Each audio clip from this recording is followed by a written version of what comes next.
Okay, we're going to move straight into our next AI startup presentation. This one is from Ed Stack. Creative producer, data visualization designer and musician, Ed founded DIY download portal 10 Tracks in 2007 and in 2010 was music director of what is now Scotland's largest DIY festival, Hidden Door.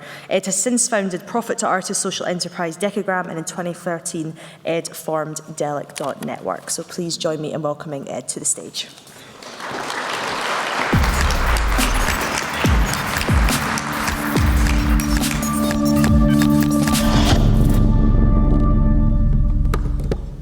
Hi folks. I'm glad that Michael Ravazos mentioned 1967 because that's got some influence on our name. Delic meaning, well, the psychedelic era, but also to mean being clear, being transparent. Also on the subjects that were raised in the previous talk, the issue of open source and of owning your own networks is a really interesting one. But then how do we reconcile that with the need to get paid? Because this is a major problem within music. Essentially, because we only have 5 minutes, I'm going to summarize AI. The references to AI in this talk are AI as regards as something again that's been covered today as a top-down technology, and that there are many aspects of the power dynamics that make it something that at the moment is very much driven by investment, and those who don't have investment are disenfranchised potentially by that. So take AI references to mean that as I go through.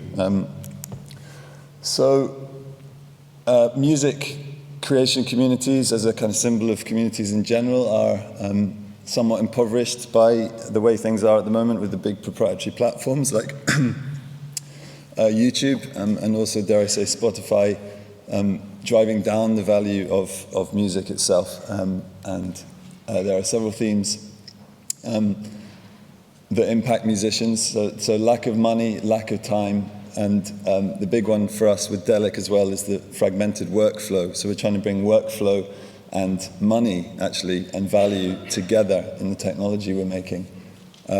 There's new competition in this area, not just from playlisting of quite banal vanilla music that through our research we're finding musicians are making in order to make money, but it's not what they want to make. So it's like the kind of digital equivalent of joining a wedding band in order to make money.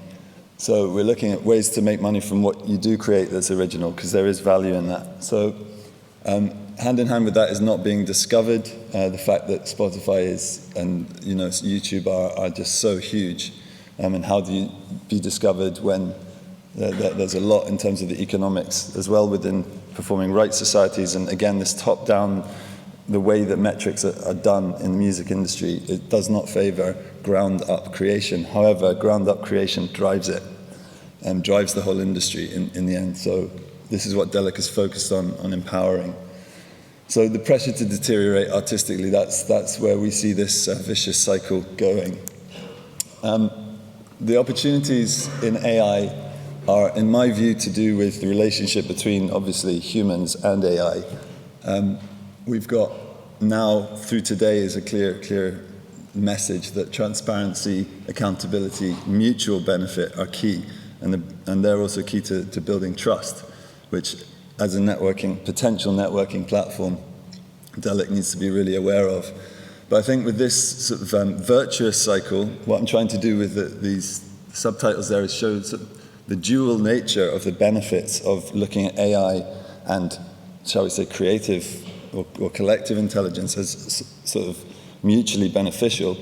You're seeing, from a business perspective, that artists, if their privacy and transparency is respected, and where the line is between what they want to be public and what they want to remain private on their creative profiles, for example, you're seeing that they're feeling safe and we're being trusted.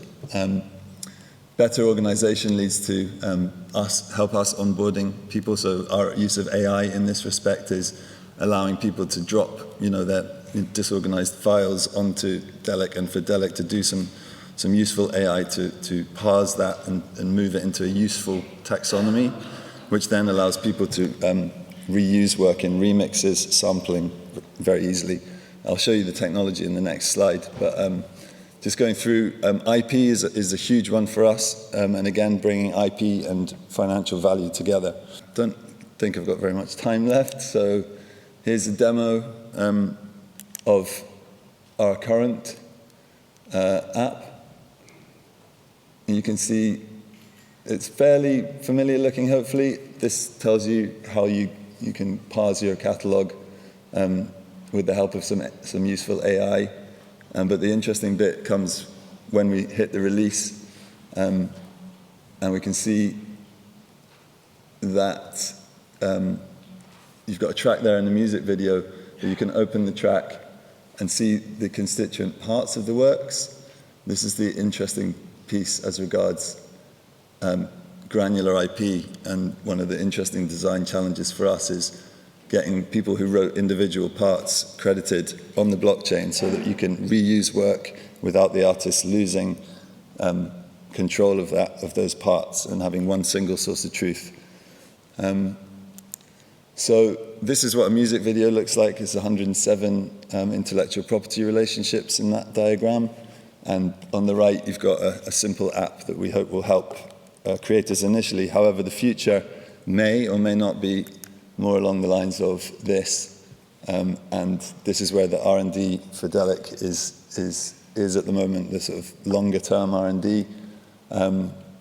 We haven't released our MVP yet, but in terms of ongoing, a potential future, we're looking at networks which are visualized, searchable, contextualized, and I think context is the big one, and access also another big one as far as creative intelligence and collective intelligence being empowered.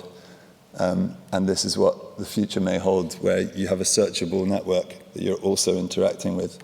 So here we can see parts of works being added to projects that are in a context that is zoomable, but also, in touch with the rest of the network and able to be appraised in its own relation to the rest of the network, rather than as a sort of, the top 10 or the best-selling artists. This is very much a way for individuals to feel like they belong in the network.